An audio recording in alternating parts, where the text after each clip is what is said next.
ክፍል 4 እማማ ዥዋ አቦቹ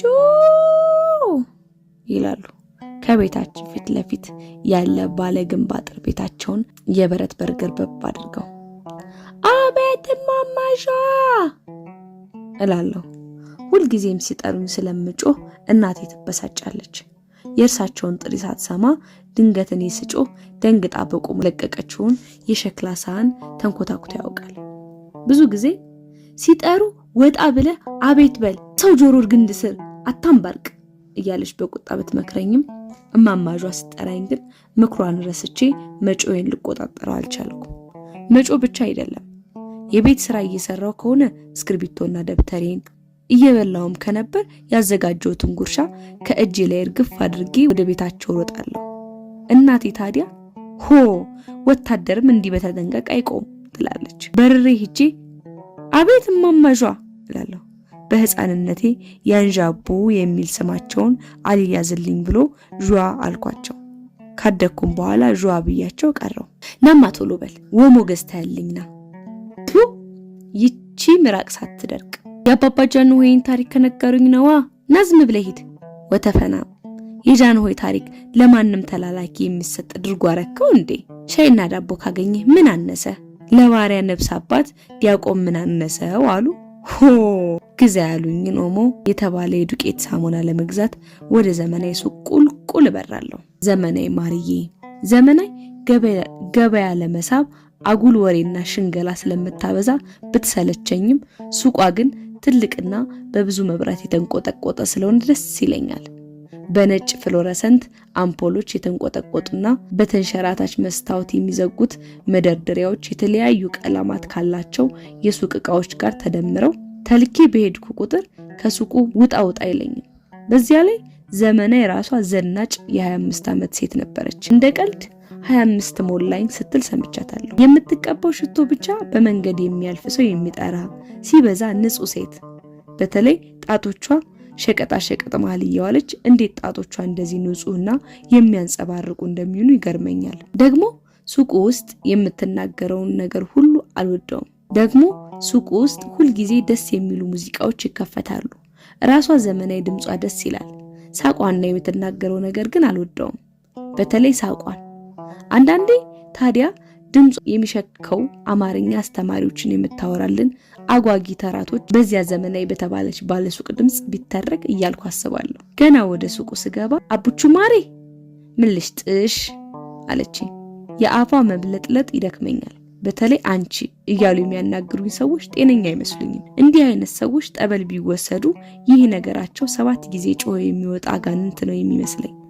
ሁልጊዜ ስትፈጥንብኝ በማያባራ ፈጣን ልፍለፋዋ ስታጣድፈኝ የተላኩት ነገር ይጠፋብኛል። ስንት ቀን ያልታዘዝኩትን ነገር አጥንጠልጥዬ ሂጄ መልስ ተብያለሁ። ገና ካሁኑ ልቡ የት ሄዷል ከሚል ወቀሳ ጋር የተገዛ ዕቃ እንደመመለስ ደግሞ የሚያሳፍረኝ ነገር የለም። ዘመናዊ ግን ዕቃ ስመልስም ልመልስ መሄዷን እስከምረሰው በዚያ ምላሷ ትንቀለቀልብኛለች። አቡቹ ነብስ ነገር ችግር የለውም ይመለሳል። ግን ፍቅር ያዘሽ እንዴ? መርሳት አብዝተሻል። ከኔ እንዳይሆን ብቻ ባረገው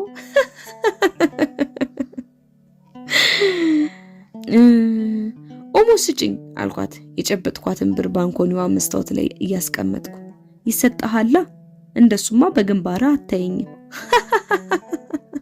እያለች ፈጽሞ ያላዘዝኳትና ከዚያ በፊት አይቼ የማላቀውን በቢጫ ላስቲክ የታሸገ የዱቄት ሳሙና አንስታ ይህን ውሰድና እቤት ይሞክሩት አዲስ ነው ቆሻሻን ድራሽ አባቱን የሚያጠፋው ብላ ብር ያስቀመጥኩበትን መስታወት ላይ ወረወረችው።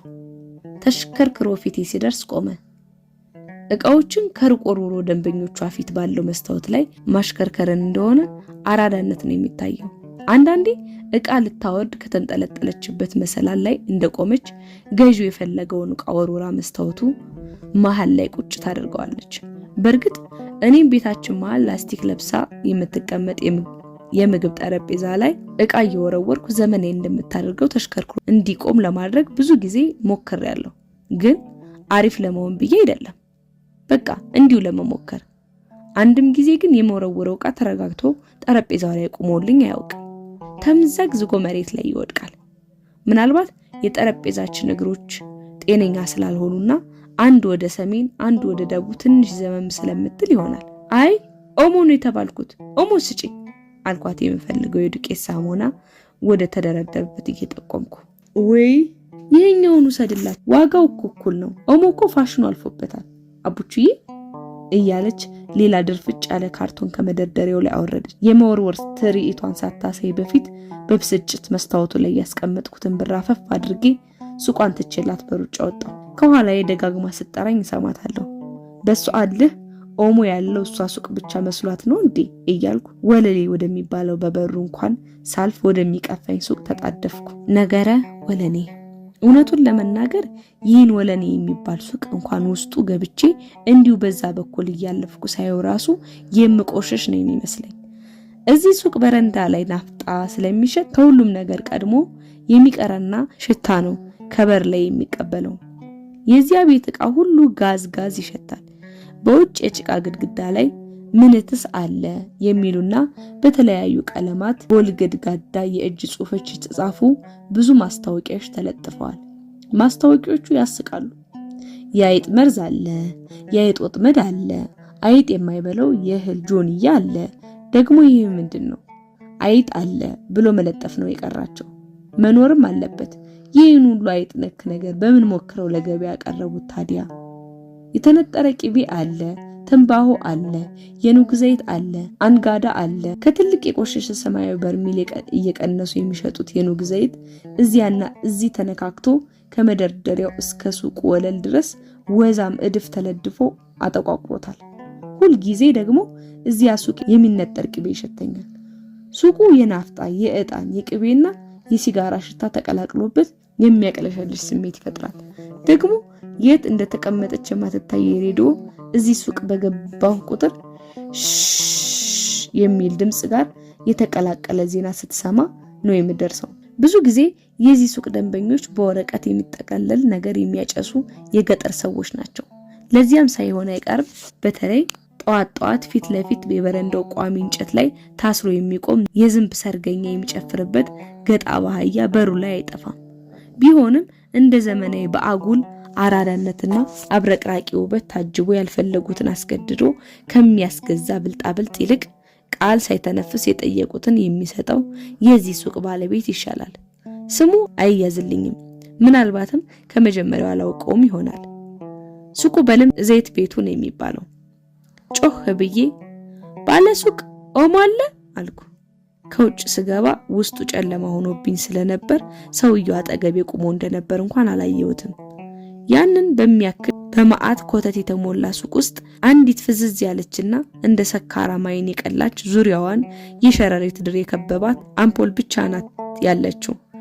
ጉንጩ በጫት የተወጠረው ባለሱቅ ቀስ ዘይት እንዳትደፋ ብሎ አስደነበረኝ። በኋላ አለመድፋት አንጠራርቶ ተመልክቶ የምፈልገውን ኦሞ ከሆነ ጨለማ መደርደሪያ ውስጥ አውጥቶ ሰጠኝ። ወደ በረንዳው ወጥቼ ስመለከት የግራ እጄን መዳፍ ዘይት ነክቶት ነበር። የመልስ ሳንቲሞቹ ናቸው ዘይት ያስነኩኝ። ሳያቸው እርስ በርስ ተጣብቀዋል። እኪሴ ጨምሬያቸው እጄን የበረንዳው ቋሚ ግንድ ላይ ጠረኩ። ትንሽ እንደሄድኩ አፍንጫዬን ልጠርግ ስሞክር እጄን አፍጣናፍጣ ይሸታል። የሚያሳብድ ሱቅ ነው። ትንሽ ወሰድ ይሄ ሁሉ ጣውረድ አሳልፌ ለእማማጇ የገዛሁትን ኦሞ ይሄው ስላቸው ምኑ ይሉኛል። ኦሞ ግዛ ብለው መላካቸውን ረስተውታል። አንዳንዴ እንዲህ ልባቸውን ውስድ የሚያደርገው ነገር አለ እያለ የሰፈሩ ሰው ያማቸዋል። በእርግጥ የመንደሩ ሰው እንደሚያወራው አይጋነን እንጂ አልፎ አልፎ ነገር ይረሳሉ።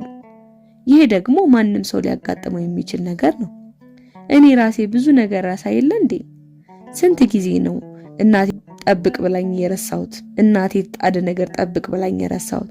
እዚያው እንዳሻሮ ቤቱ በጭስ ከታፈነ በኋላ አይደል እንዴ ትዝ የሚለኝ? ማንም ሰው ይረሳል። ምን ሰው ብቻ የሰፈራችን ትልልቅ ሰዎች ራሳቸው በሬዲዮ የድርቅና የወረርሽኝ ምናምን ዜና በሰሙ ቁጥር ስንት ጊዜ ነው ምን ነው እግዚአብሔር ኢትዮጵያን ረሳት የሚሉት? እንግዲህ እግዚአብሔርም ቢረሳ ቢሆናላ ያውም ስንት ሚሊዮን ህዝብ በየቀኑ ቤተክርስቲያን እየሄደ አትርሳኝ እያለው። ጎረቤቱ እማማጇ ላይ ለምን እንደሚያጋነነው አይገባኝም። እማማጇ ሽቅርቅር ባል ነበራቸው እየተባለ ይወራል። ሽቅርቅር ቃሉ ስለሚገርመኝ አልረሳውም። ታዲያ ያ ባላቸው ይሄን ሆንኩ ሳይ ድንገት ከቤት እንደወጣ ሳይመለስ ቀረ። መጀመሪያ አንዱ ዘራፊ ገሎ ጥሎት ይሆናል ብለው ያላመለከቱበት ፖሊስ ጣቢያ አልነበረም አሉ። ጎረቤቶቻችን ሲያወሩ ነው እንግዲህ የሰማሁት። ብዙ ቀን ስለማማጇ ሲያወሩ ሰምቻቸዋለሁ። የኛ ሰፈር ሰው ከስጋ ቅርጫ ቀጥሎ የሚወደው ነገር የማማጇን ማማት ይመስለኛል። እናቴ ራሷ ታወራለች። በእርግጥ እናቴ ያወራችው እማማጇን ለማማት አልነበረም። አልፎ አልፎ እቤታችን የምትመጣውን የአክስቴ ልጅ ስትመክር እንደ ምሳሌ ነው ያነሳቻቸው። የአክስቴ ልጅ ሄለን ሳይሞቅ ፈላ ነው እናቴ የምትላት። አንድ ቅዳሜ ቀን እኛ ቤት አደርኩ ብላ ሌላ ቦታ ማደሯ ታወቀ። ከማን ጋር እንዳደረች ባላውቅም ከእናቴ አወራር ግን ከሆነ ወንድ ጋር አድራ መምጣቷን ጠርጥሬያለሁ። የዚያን ቀን እናቴ ማማ ጇንን ምሳሌ አድርጋ ስትመክራት እንዲህ አለች። ይችን የኛን ጎረቤት ያን ጃቡን ታውቂያቸው የለ?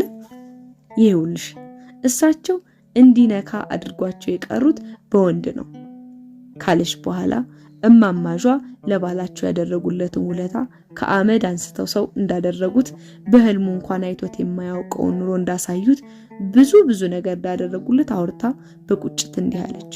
ያን ሁሉ አርገውለት አፈር አይንካ ብለውት አፈር ያስበላውና ሌላ ሴት በላያቸው ላይ ወዶ ባዶ ቤት አስታቅፏቸው ሄደ። የጠፋ ሰሞን እሳቸው ምን ሆነብኝ ብለው ፊታቸውን እየነጩ በየፖሊስ ጣቢያው በየሆስፒታሉ ሲዞሩ ከረሙ። ምን መዞር ብቻ በየሜዳው ሞቶ የተገኘውን ዘመድ ያጣ የስንት ቀን ሬሳ እያገላበጡ ሲያዩ ከርመው በኋላ ባልሽ ተገኝቷል ሲባል ከቤታቸው የጀመሩ እያሉ ፖሊስ ጣቢያ መሄድ። የምስራች ሰምተው በደስታ ፖሊስ ጣቢያ የደረሱት ሴትዮ ሌላ መርዶ ጠበቃቸዋ። ምን ሆነ ሞተ አለች ያክስቴ ልጅ። በምን እድሉ ባለጌ ይሞታል እንዴ? ፖሊሶቹ አርፈሽ ተቀመጪ እሱ አንዲት ሴት ወዶ ጠቅልሎ ገብቶልሻል አሏቸው እንጂ። እንግዲህ ያኔ እዛ ፖሊስ ጣቢያ ሲደነግጡ ያገኛቸው አሊያም የማንንም ሬሳ ሲያገላብጡ ሰይጣን ይስፈርባቸው እንጃ። ይሄው ስንት ዘመን አእምሯቸው ተቃውሶባቸው ቀሩ። ምስኪን ታዲያ ምን አደረጉ አለች ያክስቴ ልጅ ማስቲካ እያላመጠች ስትናገር እንደ መሞላቀቅ እያደረጋት። ምን ያደርጋሉ?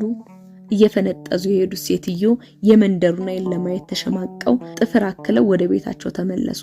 ቤታቸውን ዘግተው ከርመው በስንተኛው ቀን ሌሊት እንደ እብደት አርጎ ቀሰቀሳቸው። የባላቸውን ልብስ ነሽ፣ ፎቶ ነሽ፣ ሁል ጊዜ የሚቀመጡበትን ሶፋ ሳይቀር ከሌላው ሶፋ ነጥለው ግቢያቸው ውስጥ ከመሩና እሳት ለቀቁበት። ቤታቸውን ታውቂው የለም? እሳቱ ያንን ረጅም ግንብ አልፎ ሲንቀለቀል ደመራ መሰለ። ከዚያ ወዲህ ወንድ የሚባል ነገር አታንሱብኝ አሉ። በቃ ማንንም አጠገባቸው ስለነሱ ፍሽ ብሎ አያውቅም። ይሄው ስንት ዘመናቸው እንደ ባህታዊ ቤታቸውን ዘግተው ልብስ ሲለኩና ሲያወልቁ በየቀኑ ኦሞ እየገዙ ምኝታ ቤታቸውን ሲያጥቡ ይውላሉ። አንድ ቀን ምኝታ ቤታቸውን በኦሞ ሳያጥቡ ውለው ያውቁ። እና ምን ልልሽ ነው ወንድ አምነሽ የማይሆን ነገር ውስጥ እንድች ብለሽ እንዳትገቢ።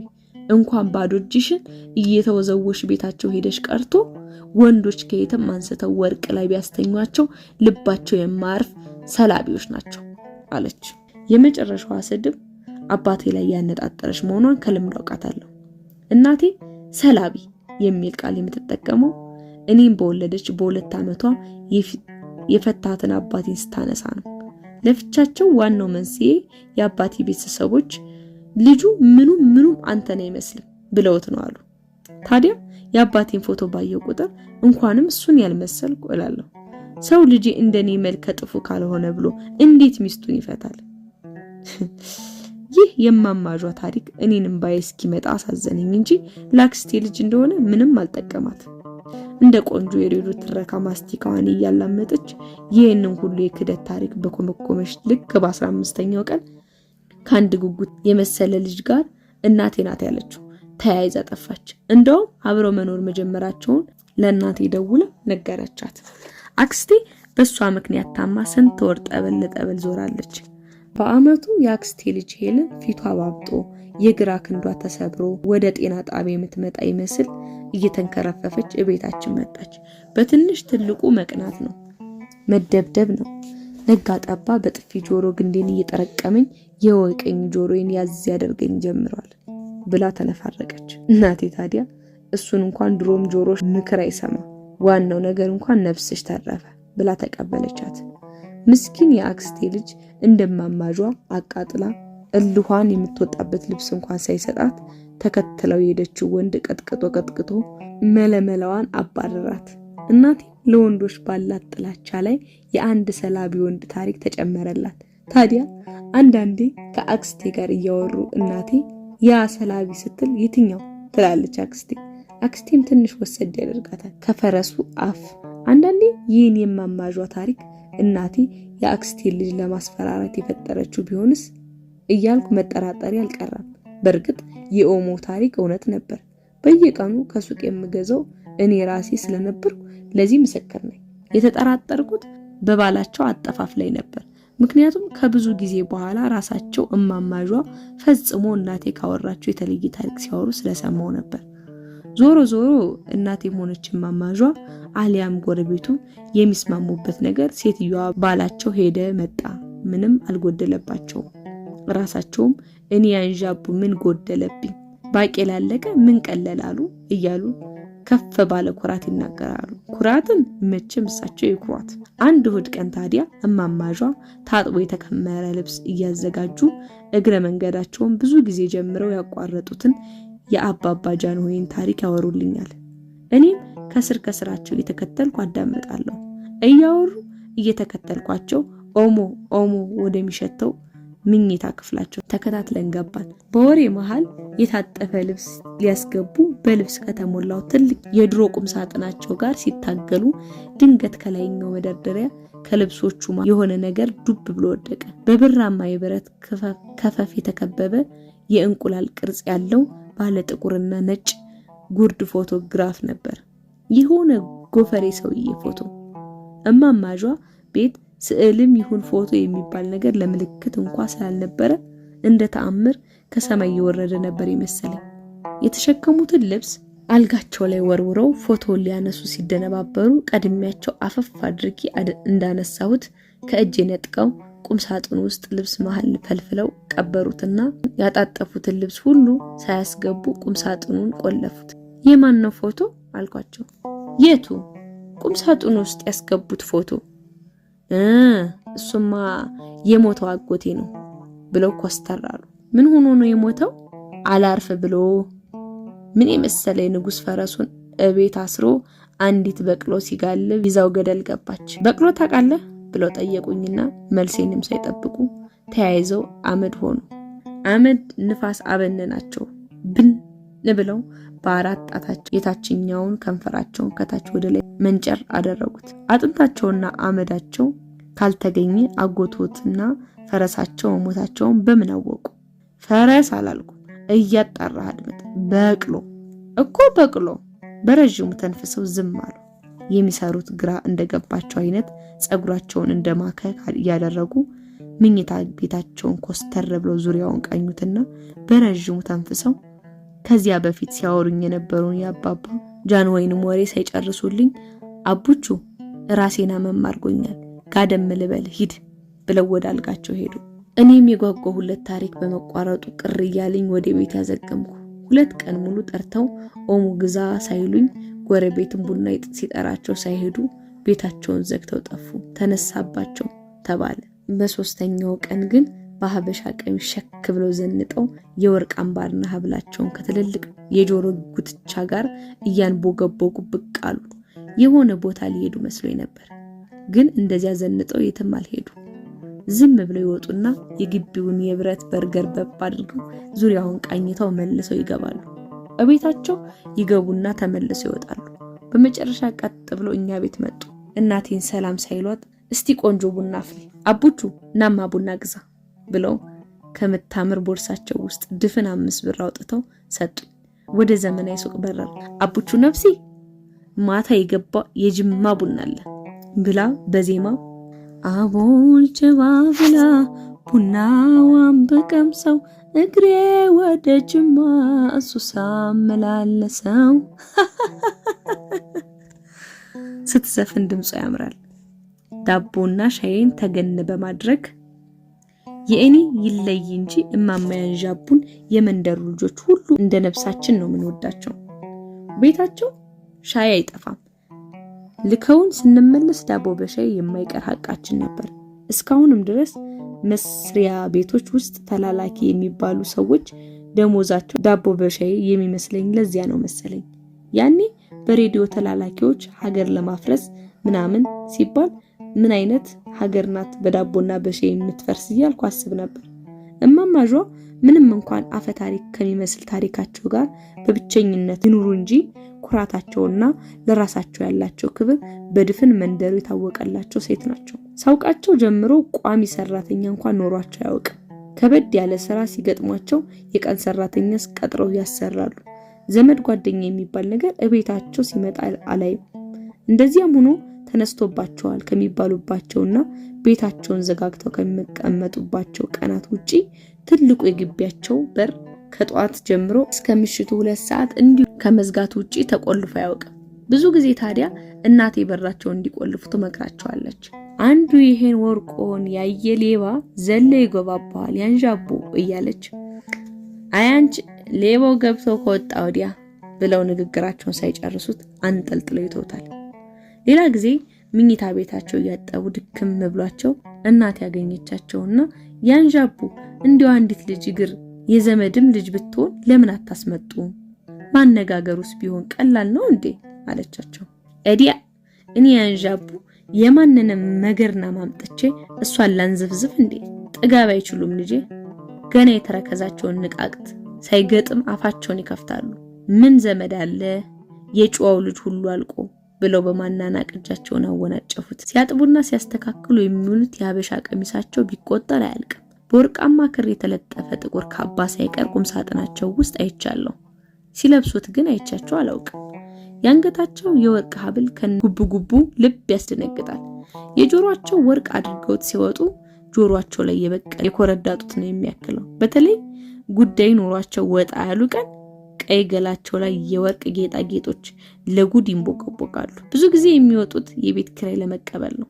አውቶቡስ መናኸሪያው አካባቢ የሚከራይ 4 የግንብ ሱቅ አላቸው ይባላል። መተዳደሪያቸው የሱቆቹ ኪራይ ሳይሆን አይቀር። ሀብታም ናቸው ግን ያሳዝኑኛል። ኩራታቸውና ስነ ስርዓታቸው ቤተ መንግስት እንደሚኖር ልዕርት አይነት ነበር። ቢሆንም ጎዳና ላይ እንደምትኖር አቅመቢስ እናት ውስጤ ይንሰፈሰፋል። የሚላስ የሚቀመስ ያጣ ድሃ እንኳን እንደሳቸው አንጀቴን አይበላውም።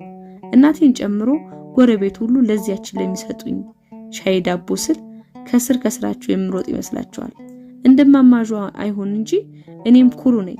ማንም ቤት ብሞት ቁራሽ ቀምሻ አላውቅም። ያንዣቡ ሞሰብ ለምዶ ይሉኛል። ከኛ ቀይ ወጥ የማማጇ ሻይና ዳቦ በለጠበት ማለት መሸነፍ መስሏቸው ነው። ከኛ ቀይ ወጥ የማማጇ ሻይና ዳቦ በለጠበት ማለት መሸነፍ መስሏቸው ነው እንጂ እማማጇ ቤት ከሻይ ዳቦ በስተቀር ሌላ ነገር ቀምሻ አላውቅም። ሻይና ዳቦ የሌለበት ቤት አለ። ከፈለኩ እቤቴ ለማህበርተኛ ጠላ በሚቀዳበት ማንቆርቆሪያ ሙሉ አፍልቼ ስጠጣ መዋል እችላለሁ። እውነቴን ነው።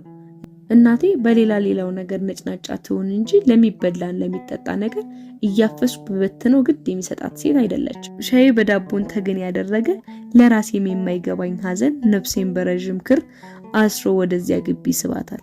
እማማጇም ይህን ባህሪን ሳያውቁት አይቀሩም። የሆነ ጊዜ ታመው ማታ አብሬያቸው አምሽቼ ወደ ቤቴ ተመለስኩና በቀጣዩ ቀን በጧት ቤታቸው ሄድኩ። ተጨንቄ ነበር። ቁርስ በልተሃል? አዎ። ሻይ ላፍላለህ? አይ አልፈልግም፣ ልጠይቅ ሆኖ የመጣሁት። ትክ ብለው ሲያዩኝ ቆዩና ይችን ዳቦና ሻይ ተገን አድርገህ እየመጣ ባታጫውተኝ ምን አባቴ ይወጣኝ ነበር ብለው ወደ ግቢያቸው አበቦች አይናቸውን በትካዜ ላኩ። እማማጇ ለኔ ነፍስ ያላቸው ተረት ነበር። አንድ ቀን ከትምህርት ቤት ስመለስ አሊያም ተኝቼ ስነሳ ቤታቸው ምሳቸው ብን ብለው ጠፍተዋል። ቤታቸው በነበረበት ቦታ ላይ ከበቀለ ጫካ መሃል አንድ ባለ ነጭ ጢም ሽማግሌ ብቅ ብሎ ተረት ነበሩ። ሲኖሩ ሞቱ የሚለኝ ይመስለኛል። ቆየት ብሏል እንጂ እንደዚህ አይነት ህልም አይቻለሁ። በሰበብ አስባቡ ከቤታቸው አልጠፋም። እቤት ሲደብረኝ አሊያም የእናቴ ጭቅጭቅ ሲያማርረኝ ደብተሬን ሰብስቤ በረንዳቸው ላይ ባለው የቀርቀሃ ወንበር ላይ የቤት ስራዬን ስሰራ ውላለሁ። እማማጇ አልፎ አልፎ ካልሆነ አያወሩም። ብዙ ጊዜ የሚያሳልፉት ወይም የልብስና ጌጣጌጦችን ሲያዘጋጁ አሊያም ቁጭ ብለው ቢያቸውን ዙሪያ በመመልከት ነበር። እናቴ ታዲያ አንተ ልጅ እዚህ ሴትዮ ስር እያልክ የተነሳባቸውን ቀን ሬሳህ ነው ከዛ ግቢ የሚወጣው ትለኛለች። ቀጠል አድርጋ ደግሞ እንዲህ አለችኝ ብለ ከደግ ጎረቤቴ እንዳታጣላኝ ምን ነው የሚነሳባቸው እላታለሁ። ቢገባኝም ቢያንስ እብድ ናቸው መባሉን በመካድ የሰፈሩን ሰው ላለመተባበር እናቴ ቆጣ ብላ ወሬ አትውደድ ትላለች። እናቴ ማውራት እንጂ ጥያቄ ስትጠይቅ አትወድም። በተለይ ጠያቂው እኔ ከሆንኩ እስካሁን አልተነሳባቸውም ስላት ትበሳጫለች። ትክ ብላ ታይኝና ጅል ብላኝ ወደ ስራዋ ትዞራለች። ታዲያ እንዲህ ትበል እንጂ እማማጇ ጋር ሸርክ ናቸው። እሷም በክፉ በደጉ ከስራቸው አትጠፋም። ስራ በዝቶባት ሳታያቸው ከዋለች ጉድ ይቺ ሴትዮ ቀኑ ሙሉ ሳላያቸው እስቲ ሂድና አይታቸውና ትለኛለች። ገና ከአፏ ከመውጣቱ ምን ጥቅ ብዬ ስነሳ ለዚህ ሲሉህማ ወፍ አይቀድምም ትላለች። የእናቴ ባህሪ ግራ ያጋባኛል። ትንሽ እናትነቷን የተሻማት እየመሰላት ትቀናለች መሰል። ኩርሲ እናቴና እማማጇ ለአንድ ሳምንት ተኳርፈው እናቴ ራሷ እግራቸው ስር ወድቃ ይቅርታ ከጠየቀቻቸውና ከታረቁ በኋላ በጥንቃቄ ነበር የምትይዛቸው። የጸባቸው መነሻ እስካሁንም እናቴን እየገረማት ልጅ እኮ ናቸው ብትልም እኔ ግን ወደ እማማጇ ያደላ ግን እኮ እውነት አላቸው የሚል የማልናገረው ጥብቅና ውስጥ ያለ ከነገሩ ልክ መሆንና ለመሆን በላይ እማማጇ አለመሳሳታቸውን በመደገፍ ከእናት ልጅ እኮ ናቸው ንግግር ጀርባ ያለውን ባትናገረውም ልክነታቸው እውቅና የሚሰጥ ፈገግታዋን ዋጋ ማሳጠት እፈልጋለሁ። ያን ፈገግታዋን አልወደውም። የሆነ ቀንማ ልብሳቸውን ጥለው ማበዳቸው አይቀርም የሚል ሟርት ይመስለኛል። ጸቡ እኛ ቤት የመድኃኒዓለም ዝክር እየተደረገ ቀን ነበር የተፈጠረው። ከቅርብና ከሩቅ ያለ ዝምድና ማህበርተኛ መጥቶ ስለነበር ቤታችን ካፍ እስከ ደገፍ በሰው ተሞልቶ ነበር። እማማጇ አዲስ የሀበሻ ቀሚሳቸውን ለብሰውና በወርቅ ተንቆጥቁጠው መጡ። ቤቱን የሞላው ሰው በሙሉ በአክብሮት ተነስቶ ቆመ። ሁሉም ወንበር ተይዞ ስለነበር እናት ያገኘቻትን ኩርሲ እበሩ አጠገብ እያመቻቸች ኑ እዚህ ያንዣቡ አለቻቸው። እማማጇ አንዴ እናቴን አንዴ ኩርሲዋን አየት ታደረጉና የለ ይንፈስብኝ ውጭ ሆናለሁ ብለው ወጡ። እናቴ ዳቦና ጠላ ይዛ ስትወጣ እማማጇ የሉም፣ ወደ ቤታቸው ሄደዋል። ግራ ገብቷት ብቅ ብላ ወደ ግቢያቸው ብታይ ጭር ብሏል። አቡቹ ያንዣቡ ወዴት ሄዱ? እኔ እንጃ ወደ ቤታቸው ብል ማህበርተኛው እብድ ይላቸው አይደል? ጅል እዚህ ተገትረ እኔ እንጃ ትላለህ ብላ ከተነጫነጨች በኋላ ግራ እንደተጋባች ወደ ውስጥ ተመለሰች። የዚያን ቀን እናቴ እንግዳ ስለበዛባት እኔ ምቃስ አነሳሳና የመጣ ሄደው ናስቲ ሳመኝ ሲለኝ ስለዋለ መንገድ ላይ እያዩኝ የሚያልፉኝ ሁሉ እቤታችን ድግስ ሲደገስ ካልሳምነ የሚሉ ነገር ያበሳጨኛል። እማማጇን የዛን ቀን ሳናያቸው አድረን በነጋታው ቤታቸው ሄድን። ያው እናቴ ስትሄድ ከኋላ ኋላዋ ተከትያት እንጂ እንሂድ አላለችኝም። እማማጇ በረንዳቸው ላይ ተቀምጠው የጥርስ ቡርሽ ሳሙና እያስነኩ ጉልበታቸው ላይ ከዘረጉት የሀበሻ ቀሚስ ላይ ጠብ ያለ ነገር ሊያስለቅቁ ይፈገፍጋሉ። እናቴ እንደወትሮ ያንዣቡ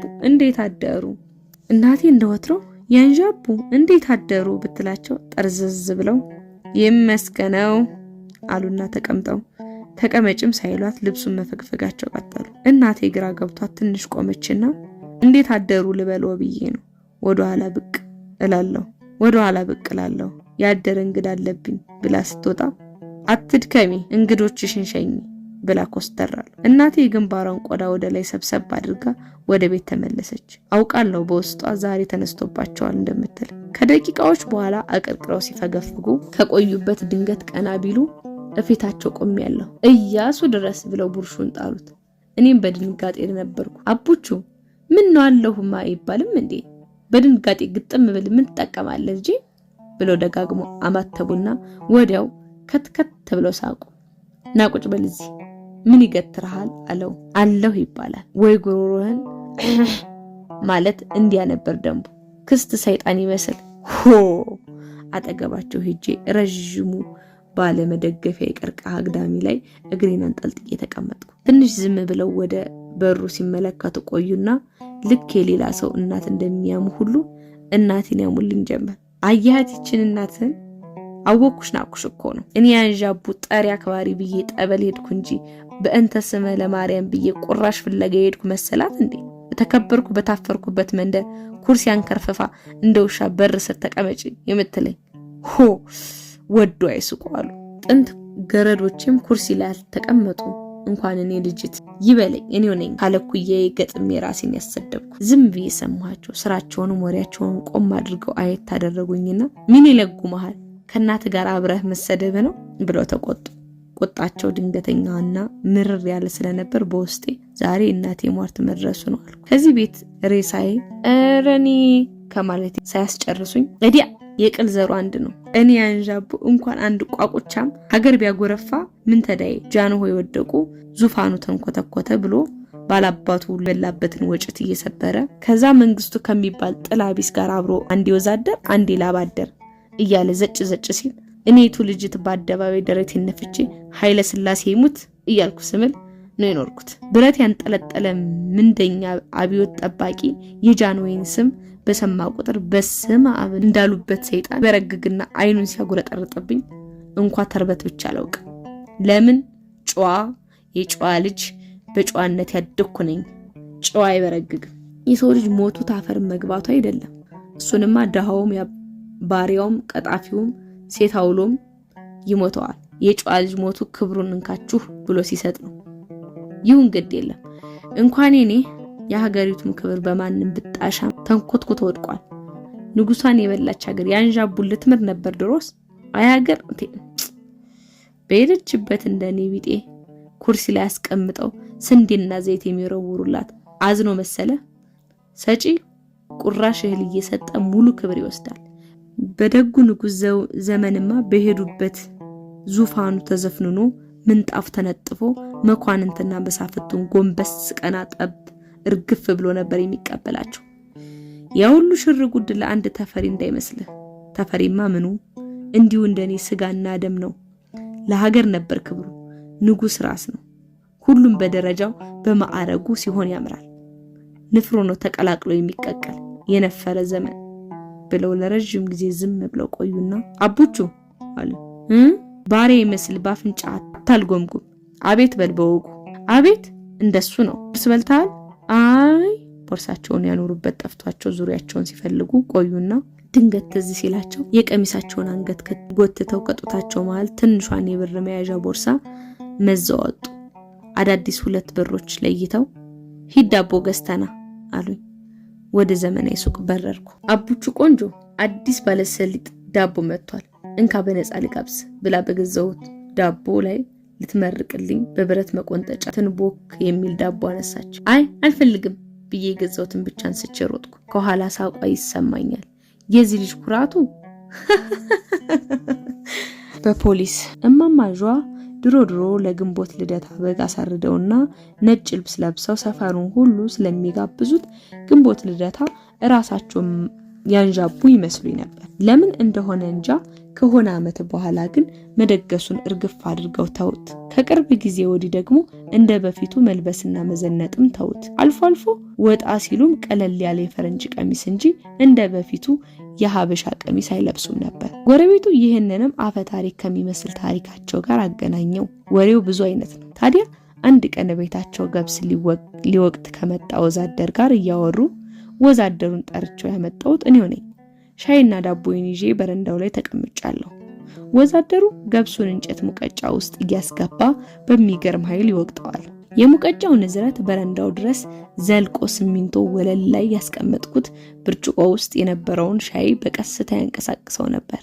ክንዱ ላይ ከጠቀለለው ካኪ ሸሚዙ ስር ብቅ ያለው ፈርጣማ ክንዱ የሚሰነዝረው ምት የእማማጇን ዘመን ያስቆጠረ የቤት ምሰሶ ይነቀንቀዋል። እማማጇ በረንዳቸው ላይ ወገባቸውን ይዘው ቆመው እሰይ እንዲህ ነው እንጂ የሥራ ሰው እያለ ያደንቁታል። በመሃል እናቴ ጠርታኝ የቤት ደርሼ ስመለስ እማማጇ ለወዛደሩ ሻይ በዳቦ አቅርበውለት ሞቅ ያለ ወሬ ይዘው አገኘኋቸው። የሙቀጫው ዘነዘና በከፊል የተፈተገ ገብስ የሞላውን ሙቀጫ ደገፍ ብሎ ቆሟል። እማማጇ በወሬ ተጠምደው መግባቴንም ያዩ አልመሰለኝም። አሊያም ቢያዩኝም ወሬው በልጦባቸው ችላ ብለውኛል። በሁለት ነገሮች በጣም ተገረምኩ። የመጀመሪያው ያስገረመኝ ነገር የእማማጇ አቀማመጥ ነበር። በረንዳቸው ላይ ያለው ከፍ ያለ የቀርከሃ ወንበር ላይ እንኳን ደጋግሞ በጨርቅ ካላራገፉና ይቀዘቅዘኛል እያሉ ትራስ ቢጤ ጣል ካላደረጉ በቀር የማይቀመጡት ሴትዮ እግር ሲረመርሙ በሚውለው የበረንዳው ደረጃ ላይ ያው ምንም ነገር ሳያነጥፉ ወርዶ ተቀምጠዋል። ወዛደሩ ከሳቸው ዝቅ ብሎ ለአባባ መደብ መከለያ በተደረደረ ቀያይ ጡብ ላይ ነበር አረፍ ያለው። ታፋና ታፋው በቁምጣው ሙልት ብሎ ደህና ስፖርተኛ ይመስላል። ሁለተኛው ግርምት ለወዛደሩ ስለባላቸው እያወሩ ነበር። እዚያኛው ላይ ከመገረምም አልፌ ትንሽ ተበሳጨው። ከመጀመሪያው መስማት ባለመቻሌ ወሬያቸው መሃል ላይ ደርሶ ነበር። እኔ ልጅት አንዴ ከከዘነዘርኩ እንኳን ሰው ሰይጣን ማይመክተኝ ያንን ባልተብዬ ወተንፋም የወድሮ ባላቸው ነው። አቤት ቁመና፣ አቤት መልክ እያለች ምድረ ኮምሪ ተቃብጠው ጊዜ እኔ አንዣቡ ላይ ሊንቀባረድ ከጀለዋ አንድ ቀለባ ለባብሶ መቼም አለባበስ ከሱ ወዲያ ላሳር ነው። ደረቱን ይሄን ትክሻና ትክሻው ያየ እንደሆነ እንዲህ እንዳንተ ሳንቃ ነው ብለው ለወዛደሩ ዳቦ ከተከመረበት ሳህን ላይ አንድ ዳቦ አንስተው ጨመሩለት። ወጋቸውን ቀጠሉ። አንድ ቀን እዚህ ነኝ እዛ ነኝ ሳይል በዋለበት አድሮ አረፋፍዶ ወደ ምሳ ሰዓት መጣ። ጭራሽ ሲገርመኝ እልፍ ብሎ ገብቶ ተኝቶ ዋለና ወደ አመሻሹ ላይ ተነስቶ ካሁን የት እንዳደረ ሊያወራኝ ነው ብዬ ስጠብቅ ሙሉ ልብሱን ግጥም አድርጎ ለባበሰና ሚኒስቴር መስሎ ደህናዋይ እንኳን ሳይልኝ ውልቅ ብሎ ሊሄድ። ምን ሆነሃል? ወዴት እየሄድክ ነው? ከመሸ አልኩት። እንዲህ ወደ ማጀት አንዲት ደዘደዝ ሰራተኛ ስታጨማልቀው ምኗም አላማረኝ ብሎ ወዲያ ገፍቼ ራሴ ሊጥ እያቦካው እጄ ሁሉ ሊጥ ሆኗል። ያመልጠኛል ብዬ ለቅለቅ እንኳን አላልኩትም። የትስ ብሄድ አንቺም ማን ፖሊስ አረገሽ? አርፈሽ ጓዳሽ ግቢና ሊጥሽን አብኪ ብሎኝ ጎምለል እያለ ውልቅ። እኔ አንዣቡ እንኳን እንዲህ ከፍ ዝቅ ሊያረገኝ ቀርቶ አፍንጫው መሬት እስኪነካ 12 ጊዜ ሰግዶ ነው ያገኘኝ። አሁን እጁ አስገባኝና ቀን ከሌት የልቡን አድርሶ መናቁ ነዋ። በለጭ አለብኝ። እንዲያው አንዳች ነገር አይኔን ጋረደኝ። ሰማይ ልሁን መሬት አላውቀው። ንቀቱ ማጣጣሉ አይደለም፣ በአይኑ ያቀለለኝ ነገር አስተያየቱ አመመኝ። እዚህ ደጅ የተከመረ ቤት ጥራጊ እንኳን እንዲህ አይታይም። እንደገረ ጓዳ ለጓዳ ስንፋቀቅ እውነትም ባሪያው መስየው እንደወንጃ ደሞ አለ። ማን ፖሊስ አረገሽ? ይሄ አንኮላ ሴት ልጅ ለክብሯ ማንንም አይሾማትም። ሴት ልጅ ለክብሯ ማንንም ባይሾማትም ፖሊስ መሆኗን መሽገባው። ሊጥ የማቦካና የሚጠፈጥፈው ለሷ አልነበረም እንዴ? ሰው ካለ ነገሩ የት ትሄዳለህ ብሎ አይጠየቅም እኮ። የኔ ብዬ ባከብሮ ነበር። ማደሩ አንገብግቦኛል። ጭራሽ ይሄ ሲጨመር ደሜ ፈል ደርደር ብዬ ወጥቼ እዚህ ታዛው ላይ አዲስ ተፈልጦ የተከመረው ፍልጥ አንዱን ላጥ አድርጌ አንድ ጊዜ ጀርባውን ባቦን ነው የእናቴ ልጅ የሰው ገላ እንደ ነጋሪት ሲኖጋ የዛን ቀናየው። አላተረፍሽውም አለና ወዛደሩ በግርምት ዳቦውን መብላቱን አቁሞ አፉን ከፈተ። ፍልጡ ሲያርፍበት እንደ ወንድ እንኳን ዘራፍ አላለም። ከዚህ ከኔ በር የበረረ እዚህ አሁን ዘመናዊ ሱቅ እተባለው ጋር ቆመ። ልምረውረው ተከተልኩት። ሰው አየኝ አላየኝ ብሎ ዞር አለና የሸሚዙን ኮሌት አስተካክሎ እብድ ብሎኝ እርፍ አታምጣው ስለው አምጥቶ ቆለለው አሉ። ካልክማ ብያበድኳ አይሮጥ ሰዎች አሉ። ሀፍረት ያዘው አይቆም ፍልጡን ፈራ። እንዲሁ ሲደናገር ድርድር የበላው የጠጣውትን አንቆራጠጥኩት። ሲብስበት እንደ ሴት እሪ ብሎ ሲጮህ ያየው እንደሆነ ያጎምላላ ያ ወንድ ነው ወይስ ያስብላል። የአንድ እግሩን ጫማ አረጋሽ የምትባል ዝችታች ያለች እሷ በር ጥሎ እግሬ አውጭኝ ሊያመልጠኝ መሰለ እንደራስ ነብር ተወርውሬ ከረባቱን ጨመደድኩት። መቼስ አዙራይም እንጂ አንገቱ ለከራባት የሰጠ ነበር። እንደ በግ እየጎተትኩ አንጀቴ ጤሰውን ያህል ኪበቃኛ በራየሁት። የሞት ሞቱን እየተወገረገረ ተነስቶ በረረ። ይኸው ስንት አመቱ ከዚያን ቀን ጀምሮ ይኑር ይሞት እንጃ። ጠፋ። አንዲት ኮማሪ ጋር ተቀላቅሎ ገብቶ የቢራ ብርጭቆ እያጠበ ይሆናል። ምን አሻኝ? ለምን እግር አያጥብም? ያንዣቡ ምን እዳይ? ከዛ ወዲያ አንድ ወንድ ንክች ሳያደርገኝ የው ቀብረር ብያለሁ አሉ ፍከራ በሚመስል ድምጽ አንገታቸውን በኩራት እየሰበቁ። ራንችስ እሳት ነሽ የእናቴ ልጅ አለ ወዛደሩ በስሜት ተወጦ።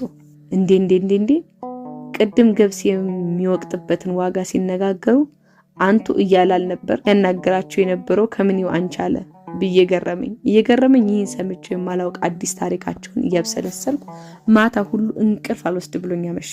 ዘጭ በቀጣዩ ቀን እማማ ያንዣቡ ሲጀምሩና ሲያቋርጡ የኖሩትን የጃንሆይ ታሪክ ድንገት አውሩልኝ ብዬ ሳልጠይቃቸው ከመሬት ተነስተው ያወሩልኝ ጀመር። አንድ ቀን ሀገር ሰላም ብዬ እዚህ ታች ባንኩ ቤት ደርሼ ስመለስ ብለው ሲጀምሩ ሌላ ወሬ መስሎኝ ነበር። አንድ ዘባተሎ ድሪቶውን መንገድ ለመንገድ የሚጎትት እብድ ይሁን ለማኝ እንጃለ አንቺ ብሎ ጠራኝ። ሰው አንቺ ሲለኝ አልወድ። ምን ሆንክ? ለእብድ ፊት መስጠት ጥሩ አይደለም። ጃንሆይ ከዙፋኑ ዘጭ አለ ብሎ ካራማይን ገፈፈው። ሂድ ወዲያ ዘላን ዘጭ የሚያደርግ ዘጭ አርግቴ ብዬ ተቆጣው። አባባ ጃንሆይን ይናገሩብኝ አልወድ። እርምጃዬን ፈጠን ባደርግ ያ ዘባታሎ ሊተው ይመሰለ ከነተሸከመው ድሪቶ ከኋላ ጀፍ እያለ ጃንሆይ ዘጭ፣ ሽማግሌው ዘጭ፣ ጆሮውን ይዘው ዘጭ አደረጉት። ጭብጦ በምታህል መኪና እንደ ጤፍ ጭነው ወሰዱት። ድሮውንም እብድና ውሻ ዘሎ ሰው እንዳዋረደ ነው ብዬ ወደ ቤቴ ገባው። ለካስ ያው ወፈፌ እውነቱን ኖሯል። ራዲዮ ነሽ፣ ቴሌቪዥን ነሽ፣ ጃንሆይ ከዙፋናቸው ወረዱ እያለ ከበሮ ይደልቃል። ይኸውልህ እኒያ ከሰማይ ከምድር የገዘፉ ንጉስ በመድረኩ ታራ ከዙፋናቸው ወርደው አረፉት። ጊዜ ዝቅ ሲያደርግ መርዶህን እንኳን ደና ሰው ያረዳልህ። እንዲህ ቤተ መንግስትህ ማንም ይረግጠዋል። ዙፋን ላይ ማንም ቄጡን ያልጠረገ ግስንግስ ይወዝፉበታል። ነገር ዓለሙ ዘጭ አለ።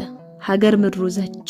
ለሀገራችን የተጠየፍነውን በቂጣችን ተርላለን ዘጭ አለበት። አንድ ተፈሪን ያወረዱ መስሏቸው ይችል ልቃቂት ሀገር ራሷን ይዘው ሲጎትቱ ተዘክስካ ውሉ አጠፋ። በዛ ቢመዙ በዚህ ቢመዙ እንደ ጸጉር ተጨፍርሮ ሁሉም ሙሉ ነኝ አለ። ቢጎትቱት ላይፍታታ የጃንሆይ ነገር እንዲሆኖ ቀረላለሁ አቡቹ አሉና ተከዙ። ትክ ብያዩዋቸው ጸጉራቸው ገብሳማ ሆኗል። አይናቸውን ዙሪያውን ኩል ተኩሎ ነበር። እዚያ በፊት ተኩሎ አይቻቸው አላውቅም። አቡቹ ሂድ ዳቦ ገዝተና ብለው ድፍን አዲስ 10 ብር ሰጡኝ። ቦርሳቸው አልጠፋቸውም። በትክክል ሂደው ከተቀመጡበት ነበር ያነሱት። እየበረርኩ ሄጄ አፍታ ሳልቆይ ባዶ እጄን ተመለስኩ። ምን ነው ባዶህን መጣ አሉ። አንዴ አንዴ መልሼ የዘረጋውላቸውን ብር እየተመለከቱ የዘመናዊ ሱቅ ታሽጓል። ምነዋ በሩ ላይ ግብሮትን በወቅቱ ስላልከፈሉ ታሽጓል የሚል ወረቀት ተለጥፎበታል አልኩ። በልበር ብሩን ይዘህ ሂድና ከወደድከው ቦታ ብስኩትም ቢሆን ገዝተህ እቤት ቁጭ በልና ብላ፣ መልሱንም እስክርቢቶ ግዛበት አሉ። ባለማመን አየኋቸው። ከዛ በፊት በህይወት ዘመን ድፍን 10 ብር ኖሮኝ ያውቅ። የድፍን አዲስ 10 ብር ጌታ እቤት እስክደርስ 3-4 ጊዜ ባለማመን ብሯን እያየሁ ተፈተለኩ። የዚያኑ ቀን ማታ ወደ ምሽቱ 1 ሰዓት ይሆናል። ሁል ጊዜ እንደማደርገው ቤታችን በር ላይ ተቀምጬ እግሬን ታጠባለሁ። ታጥቤ እንኳን ጨርሻለሁ።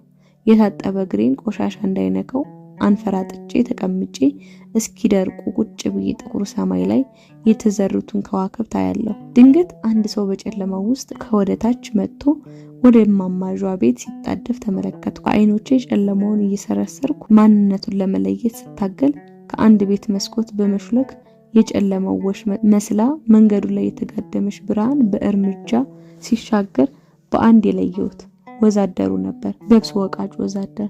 በዚህ ምሽት ምን አመጣው? የማማጇን የግቢ በር ከፍቶ ሲገባ ባለቤት ነበር የሚመስለው። እርምጃው ከሐሳቤ ፈጥን ስለነበር ምን ማድረግ እንዳለብኝ ግራ ተጋብቼ ረዘም ላሉ ደቂቃዎች በገባበት በር ላይ አይኔን ተክዬ ቆየው። ድንገት ሰውየው ሌባ ቢሆንስ የሚል ሐሳብ ወደ አእምሮዬ መጣ። እንዲያውም ሰተት ብሎ የገባው ሌባ ቢሆን ነው። ሌባ መቼም አንኳኩቶ አይገባ። ትላንት ሲሰልላት ውሎ በጨለማ ሊዘርፋቸው ተመልሶ ቢሆንስ? ከሐሳቤ እኩል ሰውነቴም ከተቀመጠበት ተስፈንጥሮ ተነሳ። ግራ ቀኝ ሰው መኖር አለመኖርን እየተመለከቱ ወደ ግቢው በር ሮጥኩ። መሃል መንገድ ላይ ስደርስ ግቢው ከውስጥ ቀጥ ብሎ ሲቆለፍ ሰማሁ። ቆም አልኩ። ትንሽ ጆሮዬን ቀስሬ አደመጥኩና ወደ ግቢው በር ሄጄ ልከፍተው በሞክር በሩ በቁልፍ ተዘግቷል። ይሄ በር በዚህ ሰዓት በጭራሽ ተዘግቶ አያውቅም ነበር። ቁልፉ እማማዡ አንገት ላይ ይንጠለጠላልና ቁልቁል ወደ ጡቶቻቸው መሃል ይጠፋል። ማን ሌባ አስገብቶ በሩን ከውስጥ ይቆልፋል? ምናልባት አይኔ ይሆናል እንጂ የገባ ሰው ላይኖር ይችላል። ጆሮዬን በሩ ላይ ለጥፌ ሳዳምጥ እማማጇ ለስለስ ባለ ድምጽ ጠፋብህ እንዴ ቤቱ ሲሉ ሰማኋቸው። በቀስታ ዞሬ ወደ ቤት ተመለስኩ። የታጠበ እርጥብ እግሬ አፈርቅሞ መቆሸሹ ትዝ ያለኝ የቤት ስገባ ነበር። በባዶ እግሬ ነበር የሮጥኩት። አንዱን የሰፈር ማቲ ጠርቼ እኪሴ ከተቀመጠችው ድፍን 10 ብር ኦሞ ገዝተና ማለት አማረኝ። ክፍል 4 ተጠናቀቀ።